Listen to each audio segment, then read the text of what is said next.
রাতে ঘুমানোর আগে ছোট্ট একটি সূরা পড়লে 1000 আয়াত তিলাওয়াত করার সওয়াব হয়।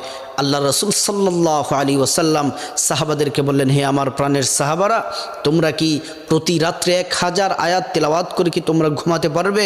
সাহাবীরা কেউ ভয়ে হাত তুললেন না। সিদ্দিক আকবর, আবু বকর সিদ্দিক, হজরত ওমর, হজরত ওসমান আলী কেউ হাত তুললেন না। আল্লাহ রসুল সাল্লাল্লাহু আলাইহি ওয়াসাল্লাম বললেন, তোমরা কি কোরআনের সেই ছোট্ট সূরাটি তাকাসুর কি তোমরা কি পাঠ করতে পারো? আবু বকর সিদ্দিক হাত তুললেন, ওসমান আলী, তালহা, সাদ বিন আবি ওয়াক্কাস প্রত্যেকটা সাহাবী হাত তুললেন।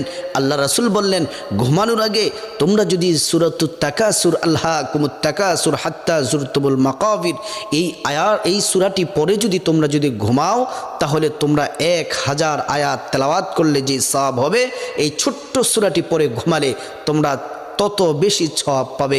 আল্লাহ তাআলা